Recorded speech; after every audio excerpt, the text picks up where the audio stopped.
shitani buri gihe ikopera iby'Imana, ikora kopi. Iriya rero ni kopi ya kiliziya zari zakoze kugira ngo abatareba neza birukire muri kopi bate original. Abo biyemera bagashira isoni, uzarebe ko bashira isoni gutinyuka gutuka abepiskopi, gutuka papa ngo baramusimbuye ngo ntacyamaze. Abo biyemera bagashira isoni, sibyo? Ntibatinya no gutuka abatagatifujwe. Ntibatinya no gutuka abatagatifujwe. Ubundi icyo ni ikimenyetso cyo kumenya ngo uvuga ninde, ni nyana yimbwa, nituka kiliziya. None se muze uravuze ngo zirahunze kandi twarumvise kuri 26 mu by'ukuri bari abantu twakoranye ikiganiro nk'itsinda, byari kuri Zoom nk'abantu 12, ari itsinda rifatika. Noneho mbaza nabaje Dominico Makene, ariko muze ari nawe yageze nuko yenda nashatse kubikupa yamwe yateye ko we uracyari muto, iby'ikibiho biba wese ubundi uranabizi, ndamwihorera. Bavuga ko icyo bita Yezu na Bikira Mariya ubwacyo kiziyimikira papa, ko papa wari uriho ateshejwe agaciro, abepiskopi bose bateshejwe agaciro. Ibyo narabyiyumviye kandi n'ubu birahari kuri roho nyiri kinyoma yabo. Nuze nanjye nyite nyirukuri, ni nyiri kinyoma, ntabwo nayiha agaciro. Ubwazo zitangarije kuri rubuga rwazo rwitwa roho nyirukuri ko zihunze. Mu by'ukuri yimikwa hari umwe wambwiye ati ariko umupapa wimikwa n'umugore ati bite biriya bintu. Hanyuma urabona nka kwa kundi Paulo yavuga ngo sijya uriho ni Kristo uriho muri jye,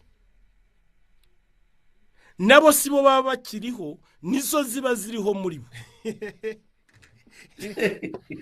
Ku buryo nibabwira nizo muba muvugana. Reka ibyo mubwira ndabizi, ndi umwente. None urashyize ko nakoranye nazo.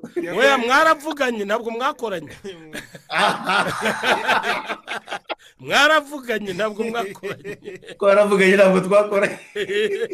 Ariko bahabwa amasakaramentu nk'abandi. None se n'uwo papa n'uwo mu gitondo ntitwari kumwe mu misa ntiyahagijwe? Wiki mu gitondo se ntitwari kumwe mu misa ntiyahagijwe? None se papa hazwa n'umupadiri akabyemera? Oya, murayiki ubwo. Nshuti bavandimwe bakunzi b'imirongo nyongezabutumwa yacu, turabashuje. Twahuje imirongo itatu.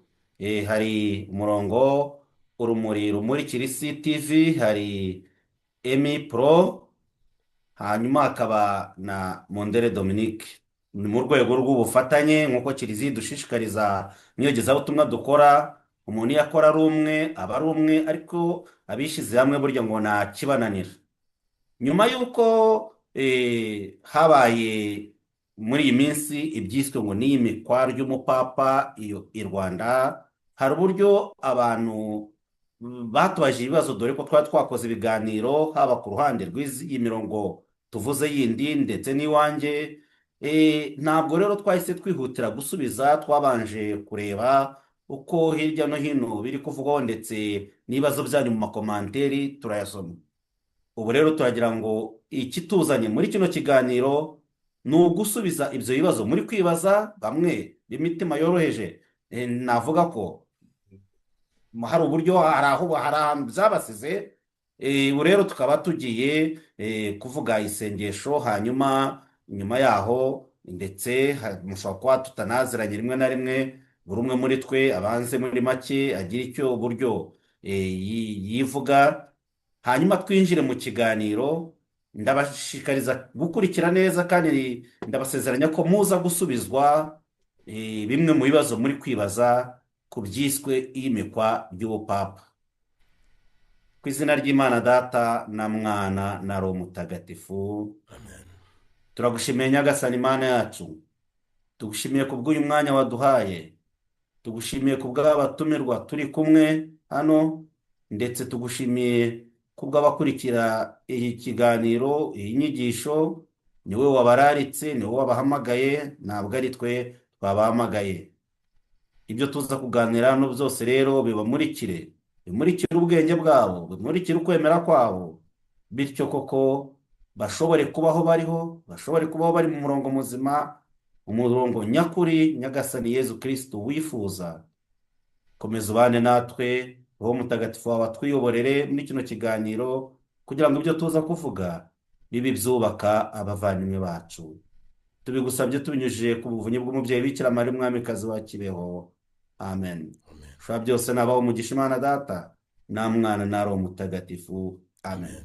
Nk'uko bisanzwe rero, njye ndi Padiri Dominique, nkaba ndi hano i Roma. Ndagira ngo rero tusabe umukuru muri twe, Faustin, rwose ongera wibwire abadukurikira. Murakoze. Nitwa Faustin Ntidendereza, ndi umugabo wubatse, mfite umugore umwe n'abana 10, ndi umukarisimatike, nsengera mu ikoraniro Tumurikirwe na Kristo, nkaba mu itsinda risabira abarwayi ndetse no kwirukana roho mbi, nkaba ntuye muri paruwasi ya Kanombe, santrali ya Busanza. Mba no mu muryango Dukunde Kiliziya. Hari iruhande uwo muntu uri iruhande rwawe, niba ari umusonga aherutse kuva mu busore da, ariko byarabaye iyo da nshatse nanayikuraho. Ariko njye mwese banza muri abagabo babiri mwashatse, niko ntabwo yabimbwiye. Muzera arabikubwiye niko Wabimbwiriye. muri invitation. Nta mugabo uvugira ku kizima. uheruka kubwira ko yavuye mu iseminari byonyine. Nta mugabo uvugira ku kizima. Ntabwo rero wabimbwiye. Kuzicuza icyaha. Ngo yabikubwiriye muri invitation. Nta mugabo uvugira ku kizima. Umugabo agira icyo avugiraho. Nyine akerekana ko yaba umugabo. Ubwo ngomba kwicuza icyaha. Nwese ko umugabo wagize ngo ubwo inyuma ya kamera isabona nyine ko ari buze kubivuga. Rwose ubwo araza kubikosora buri. Njyewe nitwa Emi Pro, nkaba nkorera kuri chaîne yitwa Emi Pro Media, nkaba ndi umuproducer, ntanga umusanzu wanjye mu gutunganya indirimbo nziza za Kiliziya Gatolika ku buryo bugezweho kandi buvuguruye, ariko nkanatanga n'umusanzu mu gukora ibiganiro bijyanye no kwemera, niyambaza abakuru, abasaseridoti ndetse n'abasaza bashyize ivanjiri mu buzima bwabo nka Faustin. Nkaba naravuye Igikondo nkaza guturana na Faustin, nkamwegera mu Busanza kugira ngo njye kugira hatazagira roho mbi ishaka kunkimisha, kuko ububasha bwe hano mu Busanza burahagera, aho ntuye burahagera. Ubu nta roho mbi ubasha yibitsemo uwo musaza buri kugera mu mahanga yose. Cyane ariko ni ubwa Yezu Kristo. Ntabwo ari ubwanjye. Njye ndi muri sha magnetike ye, ubu ngubu ndarinzwe nta kibazo mfite. Muze rero murakoze. Nawe Emi yari yakaremye, dore ko atazagira umuntu uhura nawe akavuga ngo ni Emi Pro. Izina ry'ubuhanzi n'izina ry'akazi akaryitiranya. Mu minsi iri imbere uzatubwira n'izina ryawe ugendeye ku mwana wawe w'imfura ahubwo nibagiwe kuvuga ko nyine nubatse nk'uko mwari mubikomoje. Ubu narabyaye, mfite umwana yitwa Iyakaremye Mugisha Carlo Eyan. Carlo namwitiriye wa mutagatifu Carlo. Carlo Acutis, Carlo wa hano mu Butaliyani. Yego, kuko mwifuriza ko nawe azamenya ikoranabuhanga kandi akarikoresha muri evangelization. Okay. Turabashimiye rero kuba mugerageje kwivuga. Ndagira ngo rero tudatinze, hari ikiganiro nigeze gukurikira mwakoranye wowe na Emi, wowe na Faustin, muvuga ibyerekeranye kuri roho mbi, ariko bidatinze hari n'ibyo mwavugaga byerekeranye. Twavuze ku bintu by'abatowe, muvuga kuri Faustin, dore ko bamwe batakwitiranya, barashobora kuvuga ati muvuze Faustin, hari ba Faustin babiri. Faustin papa w'abatowe ntabwo ari Faustin Ntidendereza. Babitandukanye rwose. Ariko muzaho ni haba hari abantu bigeze kubitiranya. Ntabwo ari n'ubundi bahora batwitiranya. ngo muranaturanye kandi Turanaturanye uturanye na ba- papa mushya. nturanye na papa mushya.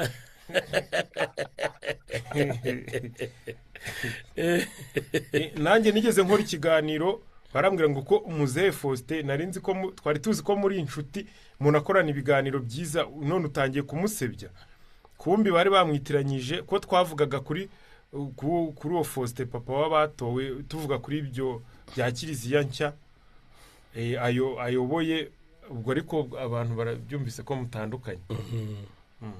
none se roho mbi mwavugaga ko zizagenda bihagaze gute muzehe? ibiriya bintu tubanze ngufashe biriya bintu wabifashe ute? nabonye imihango, nabonye abantu bari baravuze ngo kuri 26 ngo biraba, mbona abantu bari ahantu hameze nko muri salo hari nk'iki ariko hateretse ameza bamwe uri umukirisitu nk'uko nakubwiye utabyitondeye wayitiranya na aritari tubona nko muri santarari ko hariho amatara amabuji abiri manini afatika, wabona nk'uriya musaraba inkoni bamuhaye ewe iriya nkoni ko yarengaga no ku mutwe ra nabyo ukaba wabyitira umukirisitu utitonze yavuga n'iriya ntebe, ndetse iriya ntebe warayibonye, ziriya ntebe ko dukunda kuzibona nko mu makatedrali da hariho n'umusaraba hejuru. muzehe ko ukuze twe ko tukiri bato nuko mugira n'amahirwe bikaba bivugwa mu kinyarwanda, iyo biza kuba biri mu gitaliyani ubanza ni Vatikani biba byarahageze ni cyane.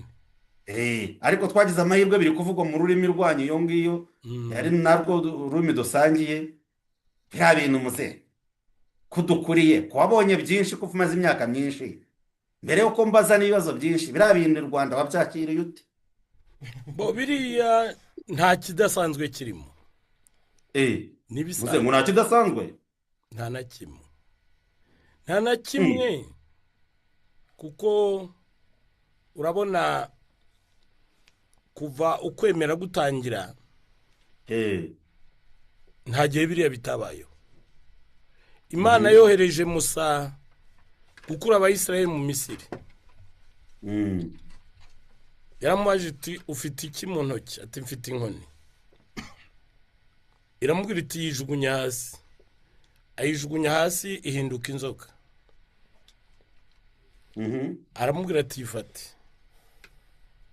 arayegera arayifata irongera iba inkoni. avuga ati nugera kwa Farawo ukamubwira akanga kukumva uzajugunye iyo nkoni hasi izahinduka inzoka, Farawo azahita yemera. aragenda ageze imbere ya Farawo, inkoni yarayijugunye ihinduka inzoka. Farawo yatumije abapfumu be n'abakonikoni, nabo baraza bajugunya inkoni zabo zihinduka inzoka. urabyumva? wenda iya Mose ihindutse inzoka, n'izabo zihinduka inzoka, n'iy'abapfumu ihindutse inzoka, n'iz'abapfumu zihinduka inzoka. iki ya Farawo yarushije iz'abapfumu ni uko yazimize, sibyo? bishaka iya Farawo cyangwa iya Mose? iya Musa akuzaza kaba kaje. iya Musa icyo yarushije iz'abapfumu n'abakonikoni ba Farawo nuko yamize za nzoka z'abapfumu n'abakonikoni. buriya rero ibintu by'Imana n'ibya shitani bihora ari bimwe, nta gishya kibamo.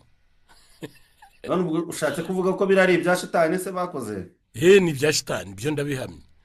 ntabwo bivuga by'umuntu b'ingingo ndaza kuzibaha buretse gato. ni ukuvuga ngo mbere na mbere icyo nshaka ko mwumva, shitani buri gihe ikopera iby'Imana, ikora kopi. iriya rero ni kopi. dusobanure muzehe, dusobanura uburyo shitani ikopera. iriya ni kopi, ni ukuvuga ngo Yezu yashinze intebe, ikopera inkoni, ikopera. Yezu yashinze kiliziya, ashyiraho abayobozi. iriya rero ni kopi ya kiliziya zari zakoze, kugira ngo abatareba nabi, abatareba neza birukire muri kopi bate original. ako kantu urakumva? gusiga orijinali ukirukira ku Ako- fotokopi. yenda padi kugira ngo nkwereke ko nakumvise hari ukuntu yenda muri no minsi uvuga ngo ino telefone ngo ni inshinwa ngo irango sentetizeri ngo irananga ni inshinwa ugasanga baba bashatse kuvuga ko habaho na originali. Hari ikintu kiba cyarakorewe tuvuge nko muri Amerika cyangwa mu Budage nk'umushinwa ngo akagisubiramo akazakigurisha make yagikoresheje raw materials zihenduka Akagora pirate, babyita pirate ubwo. pirate ya original. Ubwo ni nkabyo muzehe ashatse kuvuga ko ubwo rombi zo ziragenda zigakopiya umwimerere zikawuhindura ukundi zigatuburira abanyantege nke. abanyantege komeza. nke babona bisa Mm. bakabyiruka inyuma bibwira ngo ni bya bindi. Mm. ngira ngo mu Rwanda si n'ubwa mbere bihabaye, Mm. ndavuga ibya vuba aha kuko mu mateka ya kiliziya byo ni byinshi, ariko ndavuga ibya vuba aha. Higeze kwaduka uwitwa Petit Kayo. Hano mu Rwanda hari abantu bari baramuyobotse, sibyo? Bavuga ko uwo Petit Kayo ari buzaba papa w'umurayiki ufite umugore n'abana. Mm. Ibyo bintu Muye myaka ubwo? Muye myaka. buriya ndayibukara, ariko ndibuka ko hari ibintu ntagiye mfata mu mutwe cyane, ariko nimbivuga abantu Mu barabyibuka. kigero cyawe wari ufite nk'imyaka ingahe kugira ngo basi tubishyire mu gihe? nayo ngira umusore. Abantu barabyibuka byari biyobowe n'uwitwa Yudita na Padiri Karibushi. Na padiri yari abirimo? Bigeze no kwifungirana ahantu mu mwobo bavuga ngo imperuka irabaye, bajyanyemo na za Ukaristiya mu mwobo bategereje ko Yezu aza hariya mu Kiyovu.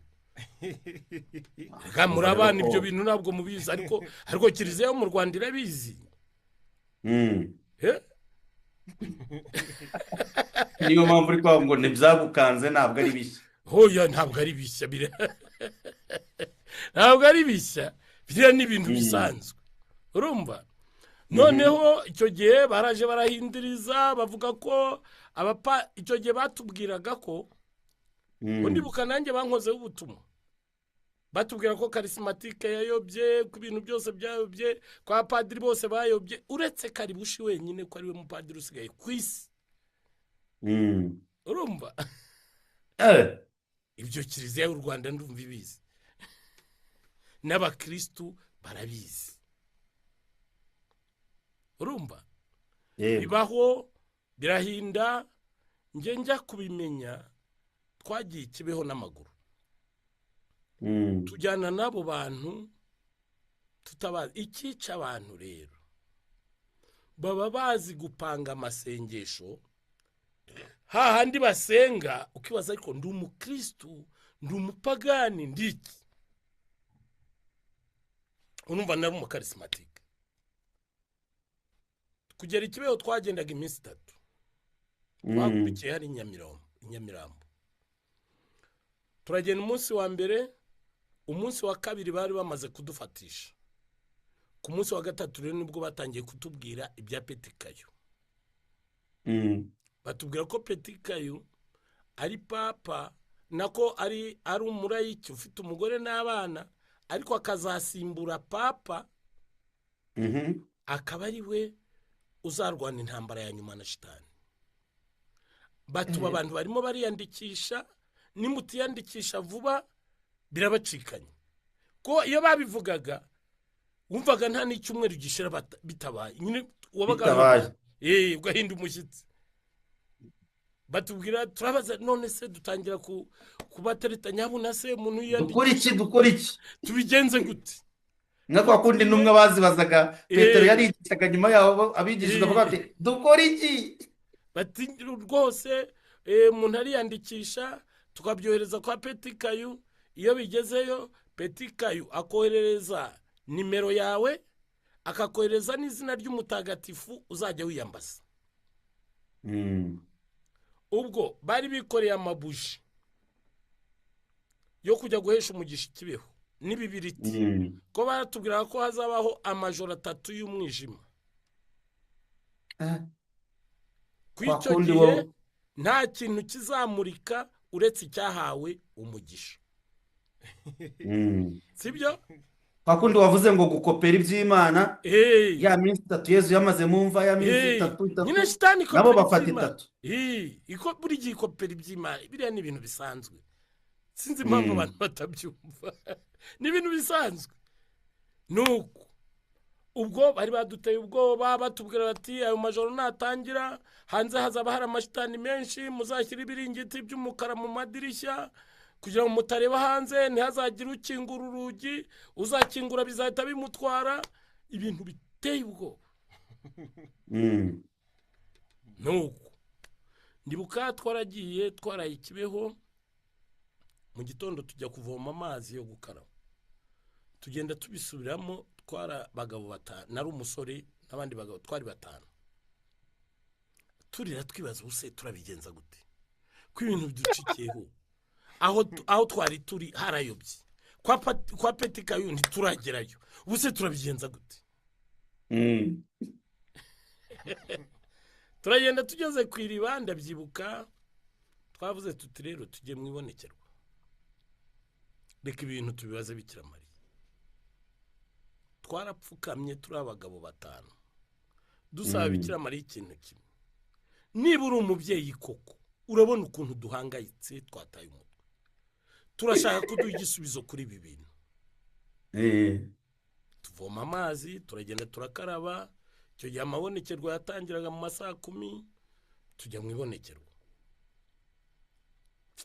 Byatumye nanakunda Bikira Mariya birenze kurushaho. Ku mwana wabonekerwa ugasinyibuka ari we, kuko buriya amabonekerwa hari amakosa twakoze. Twarebaga nk'ureba filime, burya ntugire ngo twabihaga agaciro kabyo. Kwari nko kureba filime tugataha. Turagiye, ndabyibuka byo narabizirikanye dutangiye. Bikira Mariya aravuga ngo nta muntu nigeze mbwira, kuko baravuga ngo papa uriho agomba gupfa agasimburwa n'umupapa ufite umugore n'abana nk'umunyarwanda. Oya, ntabwo icyo gihe bavuga umunyarwanda, bavuga Peti Kayu ngo yari ari Roma. Numbaze. Okay.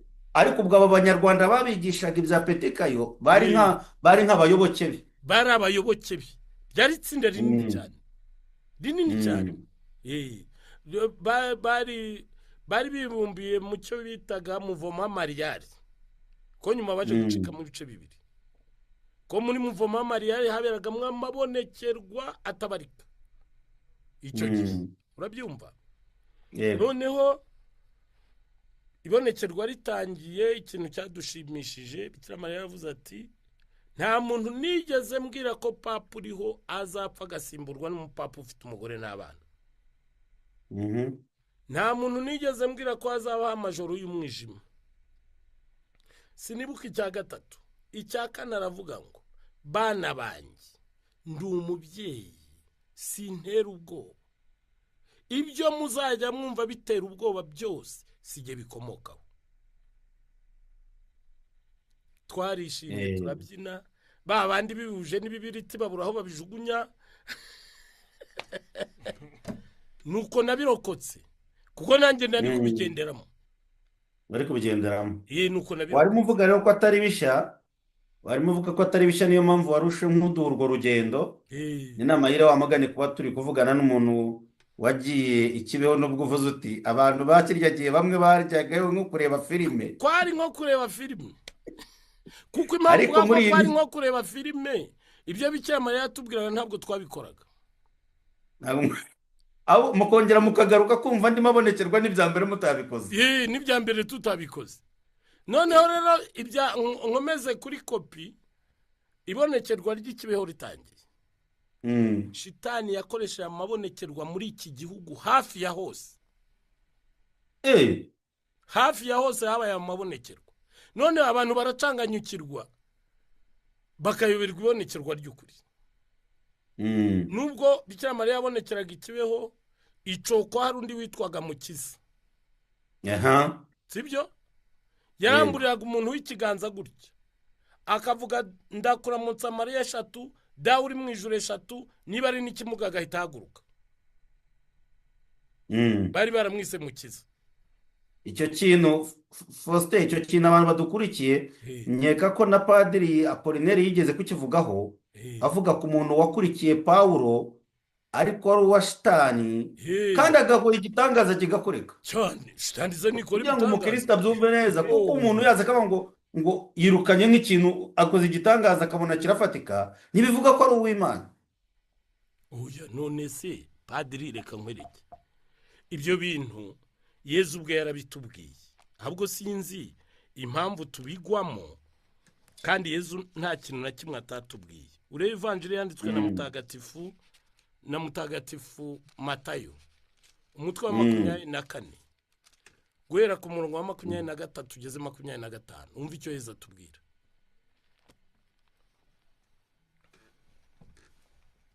Matayo 24, uhere ku murongo wa 23 ugeze 25. 23, 25. Ngenda abona asa n'uwahageze. Dusome. Nuko rero nihagira ubabwira ati dore Kristo ari hano cyangwa ari hariya, ntimuzabyemere. Koko hazaduka abiyita Kristo, haze n'abahanuzi b'ibinyoma, bazerekana ibimenyetso bikomeye, bakore n'ibitangaza, bayobya ndetse n'abatowe. Byayobya. Okay. Bakore n'ibitangaza. Reka ngasubiremo akantu ni keza. Nuko rero nihagira ubabwira ati dore Kristo ari hano cyangwa ari hariya, ntimuzabyemere. Akadomo. Koko hazaduka abiyita Kristo, haze n'abahanuzi b'ibinyoma, bazerekana ibimenyetso bikomeye, bakora n'ibitangaza, byayobya ndetse n'abatowe bibaye ibishoboka. Dore ndababuriye hakiri kare. Ibyo yabivuze akimara gushinga kiliziya, avuga ati dore mbashingiye kiliziya, ngiye kugenda, ariko hazaza abantu biyitirira izina ryanjye. Ikibazo nuko Yezu yavuze abantu, ariko icyo yashaka kuvuga nuko shitani yagombaga kuvugira mu bantu yiyitirira izina rye. Esa kuko shitani ntabwo yari kuvugira mu matungo, ntabwo yiyitirira izina rye. Urabona, ntavuga ko hazaza abamutuka, biyitirira izina ryanjye, muramenye ntimuzabakurikire. Urabona uko Yezu ntimuzabakurikire. Bazabashukisha ibimenyetso n'ibitangaza, byayobya ndetse n'abatowe bibaye bishoboka. Abatowe se ni bande? Si mwebwe abasaseredoti?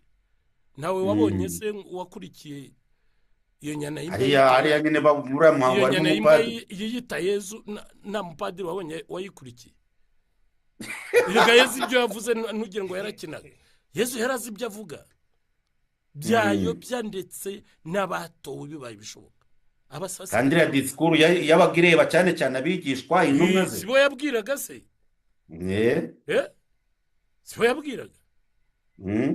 Noneho rero reka nkwereke ko bitanatangiye none, kugira ngo dusunike gato tujye tureba ibintu uko bimeze. Ujya umurongo ushake dukomeze tuganiremo ushaka. No ku minsi yenda mikuru ya kiliziya, tuvuge nko kwitangwa ry'ubusaseridoti, ordination cyane ibindi, iyo turimo ngo komeza intore zawe, akenshi tubiririmbira nyine abasaseridoti n'ababikira yabihaye Imana, sibyo? Urabona hano Petero, urebe ko byatangiye kera, niyo mpamvu nakubwiye ngo ugiye nta gishya kuri jye. Byatangiye kera, ntacyagutangaje. Byatangiye kiliziya igitangira. Reba hano uko abantu bakutse umutima, ariko dusomere. Abantu rwose biriya bintu dusomere muze dusomere. Ibaruwa ya kabiri Petero yanditse, umenye ko ni umutware wa kiliziya, niwe papa wa mbere. Yatangiriye mu ntangiriro ya kiliziya, aravuga ati uko habayeho abahanura b'inyoma mu muryango wa Isiraheli, ni nako muri mwe hazaduka abigisha b'inyoma, bazana rwihishwa inyigisho zitera amakimbirane, bigeza n'aho bihakana umutware w'abacunguye, bityo ntibazatinda kwikururira ubucibwe. Hari benshi kandi bazabakurikira muri ubwo buyobe bwabo, maze batume inzira y'ukuri isuzugurika. Iryo ni ijambo ry'Imana. Wose si papa mbere ubivuga? None se kuki mubifata nk'ibintu bishya cyangwa ibintu biteye ubwoba cyangwa ibintu bikomeye byacitse bijyaye? Kiliziya ya Yezu kubwe yivuye ko ububasha bw'ikuzimu butazayitsinda kandi ko bidahinduka. Noneho iyo foto muze ndagira ngo rero mu byo wavugaga urumva ko uri gufasha cyane. Reka nongereho kamwe mubone kumfasha. Hano arakomeza avuga ngo abo biyemera bagashira isoni. Uzarebe ko bashira isoni gutinyuka gutuka bepiskopi, gutuka papa ngo baramusimbuye ngo ntacyamaze. Abo biyemera bagashira isoni, sibyo? Ntibatinya no gutuka abatagatifujwe. Ntibatinya no gutuka abatagatifujwe. Ubundi icyo ni ikimenyetso cyo kumenya ngo uvuga ninde. Ni nyana y'imbwa nituka Kiliziya. Yutuka abayobozi ba Kiliziya, ubutuku washinze Kiliziya. Ninde se wundi watinyuka gutuka Yezu uretse nyana y'imbwa? Se kibise kinyoma. Ninde wundi wabitinyuka? Reka. Donc icyo abantu bibagirwa, ibintu mbere yuko bibera mu isi y'umubiri bibera mu isi ya roho. Kuko uko umuntu agira umubiri akagira na roho, niko hari isi y'umubiri hakaba n'isi ya roho. Biriya rero ziba zabikoreye mu isi ya roho, zashakaga kubizana mu isi y'umubiri. Iyo mu isi ya roho zitsinzwe, burya amasengesho yose abera mu isi ya roho. Iyo mu isi ya roho zitsinzwe, mu isi y'umubiri ziraferinga. Mvugisha imvugo yanyu mwumva. Mu isi y'umubiri ziraferinga. Na ziriya rero mu isi ya roho zaratsinzwe. Twazokejeho umuriro, zirahunga ziranabitangaza.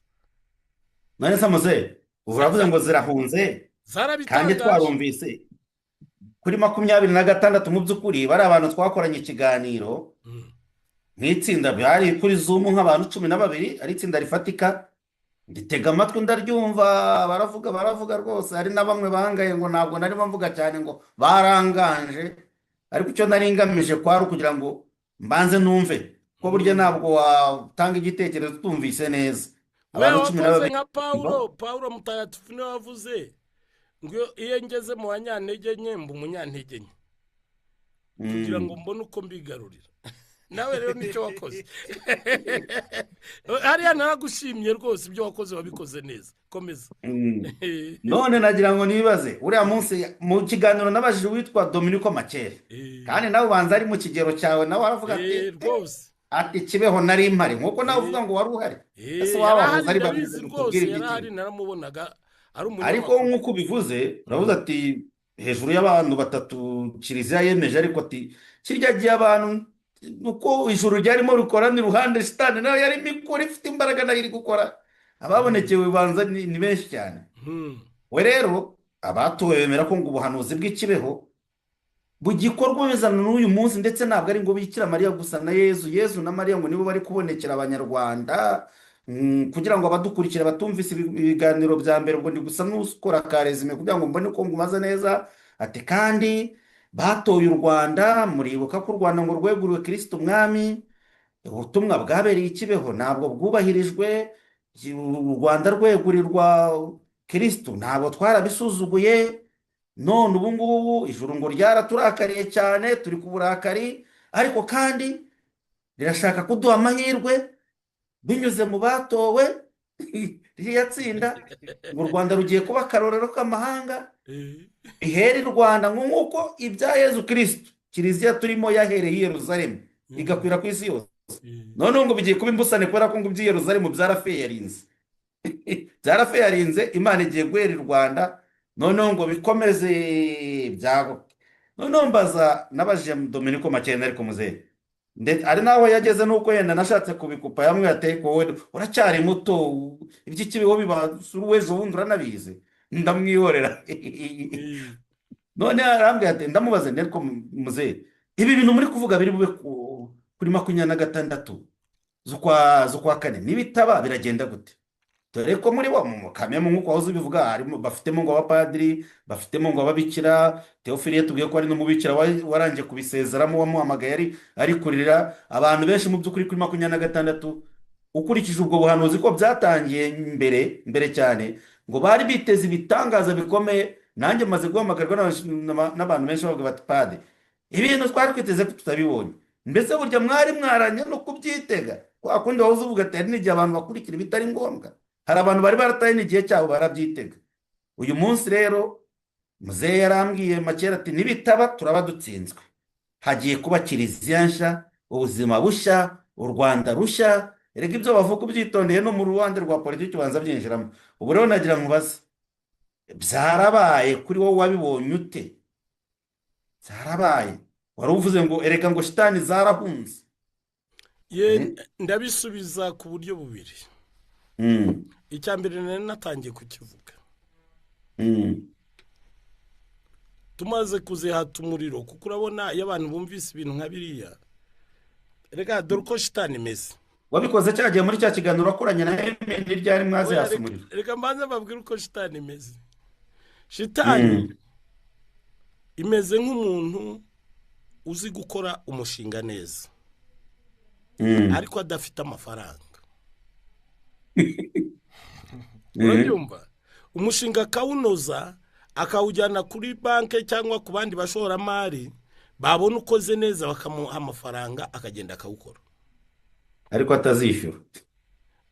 oya niyo yakwishyura, ariko urumva babonye akoresha ya mafaranga, bumva ari umukire kandi amafaranga ataraye. Na shitani nuko imeze. Buri yuko shitani ikora, iravuga iti, ikora pura y'ibyo ishaka gukora. Niba ishaka gukora intambara, ikindi nagira ngo mbabwire muri rangaje yayo, iyo ivuga amahoro bivuga intambara, ivuga ibyishimo bivuga agahinda. Donc ivuga contraire. Ivuga contraire. Ariko birumvikana nese niba Imana ari urukundo, urumva shitani nawe yaba urukundo yawe, ivuga nyine ikinyuranyo cy'iby'Imana. Noneho yo ikazi kabwira abantu iti, hagiye kuba ibi nibi nimusengi.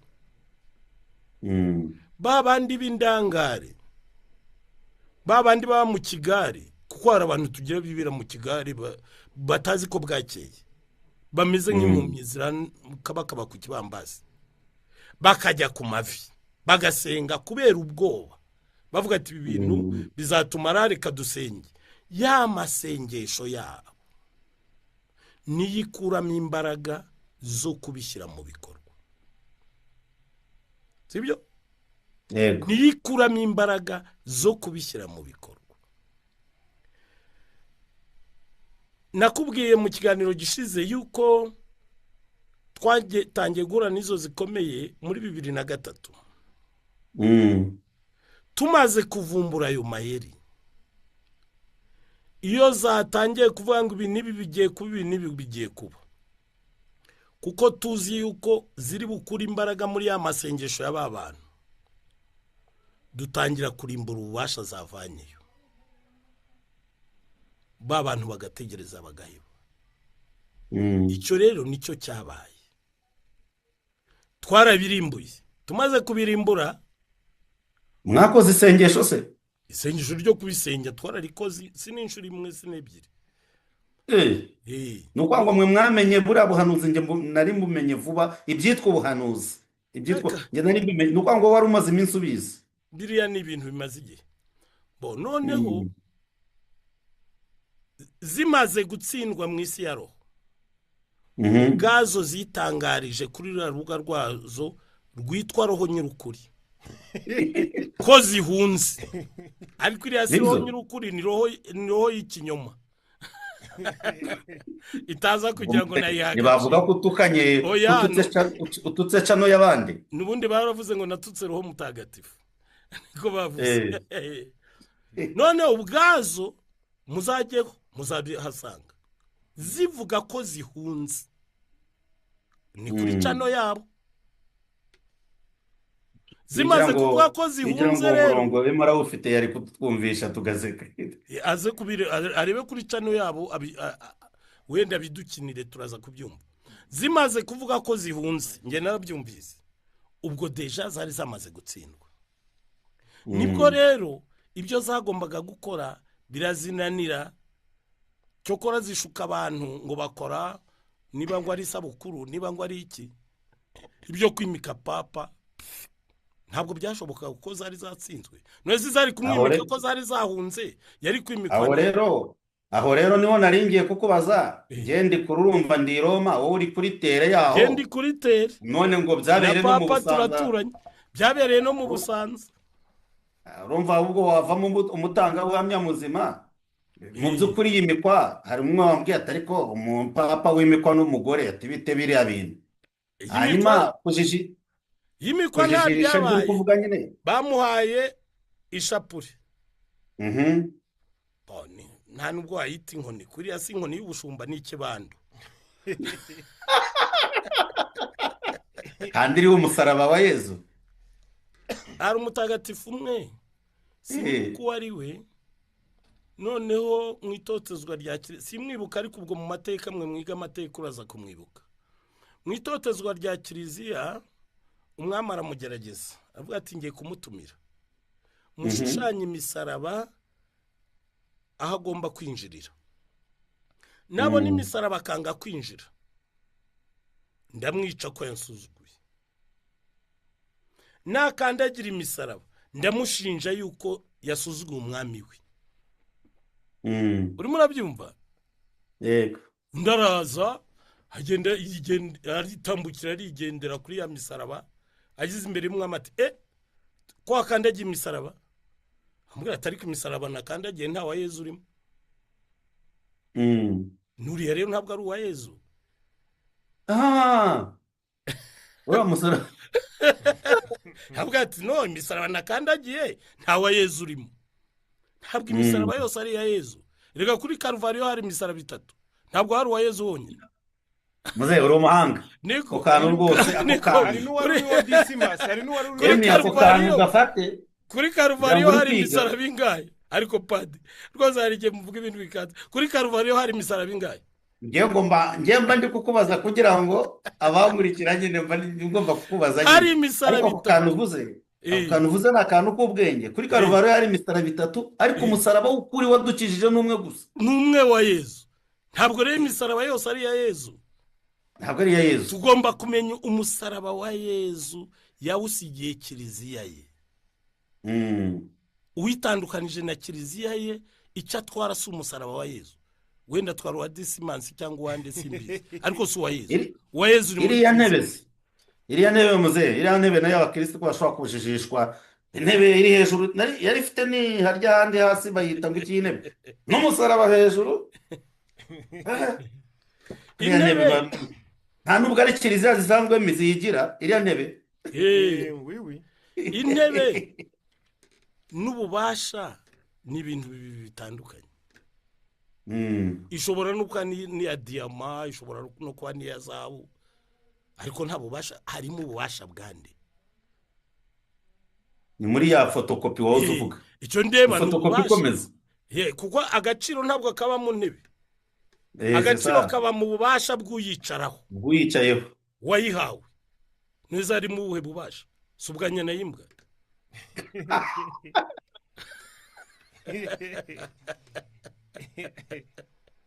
erega numvise zivuga muri ya audio ya mbere, hari ahantu zavuze birambabaza, ngira n'umujinya buriya nabivuganaga umujinya. zivuga ngo nzamwimika ngo abo bose batakiriho. none baracyariho. inyana y'imbwa itinyuka ivuga ngo izica abayobozi ba kiliziya. Mm. Eh, Iyo video uzi ko ntayumvise. ntabwo wayumvise ndaza Ntabwo kuyiguha nayumvise. ndaza kuyiguha irahari rwose kuko ngo mbere ya Rovensis zari zirimo gutandukanya intama n'ihene. erega we ntuzi ibyari kuba nta cyabaye kuko yagombaga kwimikwa nta muyobozi wa kiliziya ukiriho. niko zari zavuze. njye mu by'ukuri nabifatiye ibyo uvuga nibyo, ntabwo nabifatiye ku munota wa nyuma, ntabwo nari narabikurikiye kuko ntabwo njya nkunda gukurikira ziriya video. urumva ni ukuvuga ngo rero intebe ishushanya ububasha. nibyo uyiha agaciro rero kubera ububasha buyiriho bw'uyicayeho. si byo kubera agaciro. buriya iriya ritari bari bateguye bagashyiraho buje ebyiri, hari n'umuntu uri i Kigali bambwira ati bavuze amasengesho, ariko ni umuntu usengera mu itsinda ry'impuhwe, ariko amasengesho yari uruvandikiranye utamenya n'ayahe. erega aritari ntabwo ari aritari ni ameza, kuko aritari iba aritari kubera bwa bubasha, kubera wa mugisha yahawe n'umwepiskopi nibwo iba aritari, si byo? cyangwa ikaba aritari kubera aho umusaseredoti agiye gusomera misa ubwe bwa bubasha buhari, kuko icyo gihe haba hari ububasha bwa Yezu, icyo gihe biba ari aritari. iyo yashoje gusoma misa, tuvuge umuntu ashobora kuza nk'iwawe mwifashisha ameza yo mu rugo ikaba aritari, ariko iyo maze kugenda ntabwo biba bikiri ameza, ntabwo ita agaciro yari igafite kubera ko ibyayikorerwa umusaseredoti ahari. ku icyo gihe ni ububasha buri mu musaseredoti. ibintu bya roho ni ububasha, icyo umuntu areba ni ububasha. ubu bubasha buturuka he? ukareba isoko yabwo. njya mbwira abantu, uramfasha nimwe muba mwarabyize, urabona Yezu iyo bamutubwira batwereka ibisekuru bye. yego, numva byanditse muri Luka. ukava kuri Yezu ukagenda bya bisekuru byose ukagera ibisekuru bitangira kwa Matayo, ukagera kuri Adamu, wava kuri Adamu ukagera ku Mana, sibyo? icyo bivuga ni ukuvuga ngo ubu butumwa Yezu azanye buvuye ku Mana, sibyo? ikindi nacyo uraza kukinsobanurira niba naragifashe nabi. umwepiskopi uwo ari we wese ku isi, iyo ukurikiye uko bagiye babuhererekanya, uramukurikira ukagenda ukagera ku ntumwa imwe muri ba 12. yari Petero. noneho wava kuri Petero ukagera kuri Yezu, wava kuri Yezu ugakomeza ya masekuru ya Yezu ukagera kuri Adamu, wava kuri Adamu ukagera ku Mana. icyo gihe ugahita uvuga uti ubu butumwa uyu mwepiskopi afite, yabukora neza yabukora nabi, ariko buturuka ku Mana. oya ntabwo wibeshye. urimo uruhererekane rwa kiliziya nuko ruhagaze mu zero birimo neza. buturuka ku Mana. icyo gihe ukamenya ko ubutumwa arimo aguha buturuka ku Mana. gutoragura ikintu mu muhanda rero ngo Imana yavuze, mu gihuru yavuze, mu biti yavuze, iyihe yavuze ni iyihe? Petero, urabona Yezu abaza ibigishwa batese, abantu bavuga ko ndinde, bakagenda bamusubiza bigeze aho avuga ati ese mwebwe muvuga ko ndinde? ati uri Kristo, umwana w'Imana nzima. ntabwo avuze umwana w'Imana ngo arekere, yongeraho nzima, kuko hari izindi zapfuye, hari n'izasaze.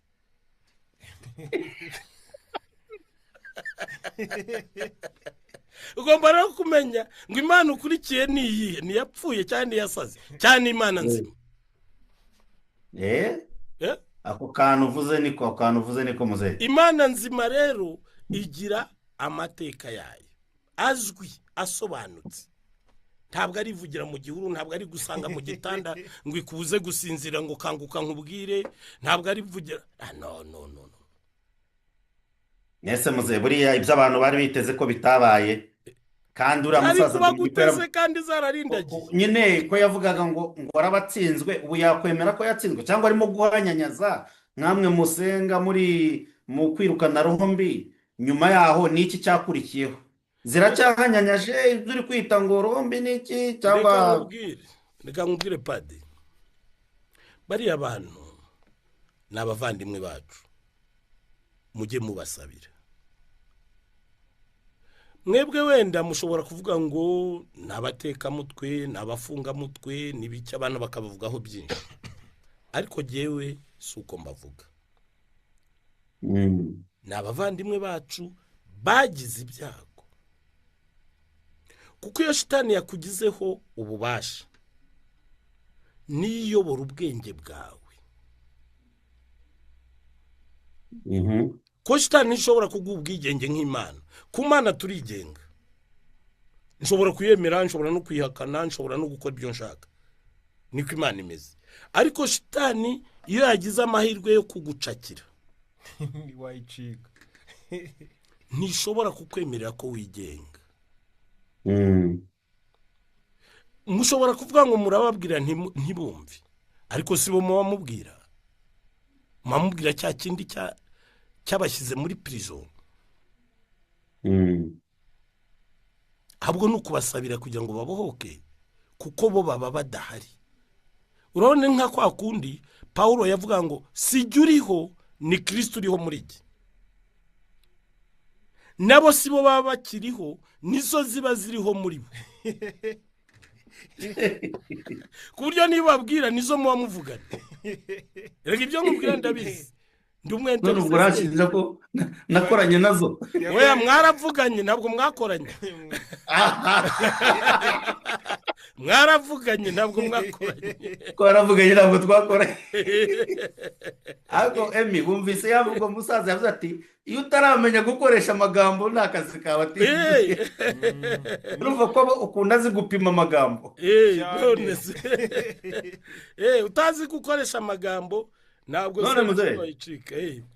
Ko batubwira ko ngo urabona ko batanga inkoni kuri uyu munsi wa mugani wavuze ati anniversaire, hariho na gato wa mugani, bavuga ko ngo muri iriya yindi mpano yari irambare iriho imitako, hari impano itarafunguwe ngo ijye ahagaragara.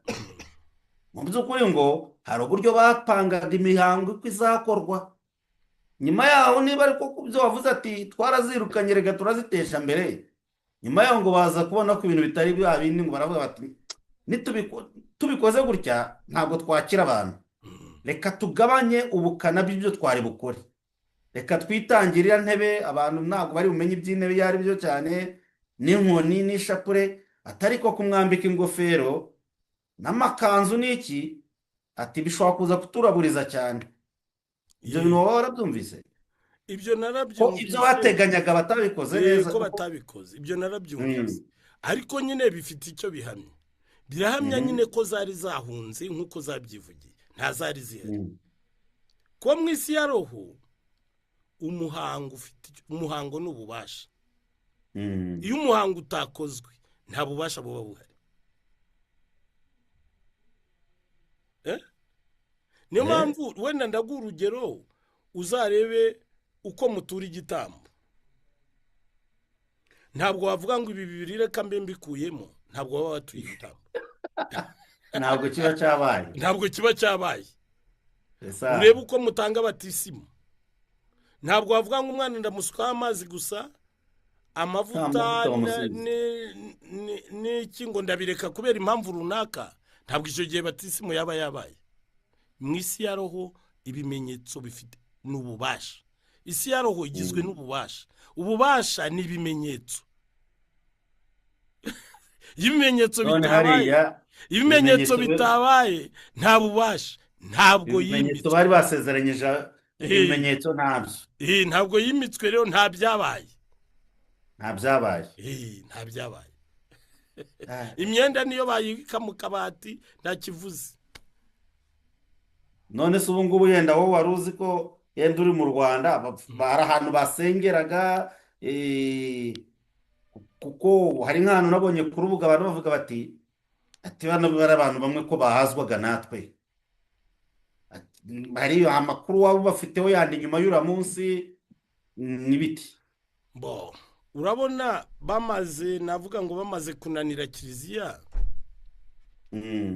kuko kiliziya yabanje kubahendahenda ngo bajye bahurira ku maparuwase kugira ngo kiliziya imenye ibyo bakora, barabyanga. Ariko bahabwa amasakaramentu nk'abandi. None se n'uwo papa n'uwo mu gitondo ntitwari kumwe mu misa ntiyahagijwe? Wiki Mu gitondo se ntitwari kumwe mu misa ntiyahagijwe? none se papa hazwa n'umupadiri akabyemera? Oya, murayiki ubwo? Habaye umuhimbazo. Oya, ni igitambo cya misa, ariko mu misa ntabwo haza padiri wenyine. Cyangwa yatinye kujya guhazwa kwa padiri muze? Oya, nuko abarayiki nibo bakunda guhaza mu gipande barimo. Mu gipande kwa kundi mu kiliziya hari igihe umuntu aba afitiye ahantu akunda kwicara. Mu gipande barimo hakunda guhaza abarayiki. Kuko ahangaha turajya ngo tubwire n'abantu bavuze bati nganira nabo baravuze ngo bari kutubeshyira ngo si papa ngo ni papa, ariko njye ndavuga no, iyo confusion mwivuga ngo bari kubivuga nimwe mwaba mwaranayiteye. Niwafata bimwe mu bimenyetso bigaragaza uwo wita papa ngo nyumuvuge ngo sibyo ibyo wavugaga. Ariko babivuze ku buryo busobanutse. Odi irahari. Bavuga ko icyo bita Yezu na Bikira Mariya ubwacyo kiziyimikira papa, ko papa wari uriho ateshejwe agaciro, abepiskopi bose bateshejwe agaciro. Ibyo narabyiyumviye kandi n'ubu birahari kuri roho nyiri kinyoma yabo. Nuweze nanjye nyite nyirukuri ni nyiri kinyoma, ntabwo nayiha agaciro. Nese abakirisitu bari kubakurikira yenda aho ngaho, yenda babona nk'umuntu agiye guhazwa yari muri bya bantu, yego mutagatifu mu maso wa Queen aravuga ngo habwa ababi n'abeza, ngo ababi bahabwa urupfu, abeza bagahabwa ubugingo. Ariko nta muntu turi guca urubanza aha ngaha. Ndi kuvuga ngo ni gute bari kubyakira, njye ndi kure simbizi, ariko ko ku rubuga nibyo nari nk'umujo, hari bamwe barimo babivuga ku rubuga rw'abapadiri nabonye bavuga bati ari umupadiri muri paruwasi irimo umwe mu bantu bari hariya, haba ariko se nk'uyu muntu ndi bubigenze gute noneho? Kandi hari umukirisitu wandi muri paruwasi, njye hari umukirisitu w'Inyagatare, bitewe ko nabayeho padiri mukuru wa Nyagatare, hari umukirisitu w'Inyagatare uriya wimitse, uriya yazaga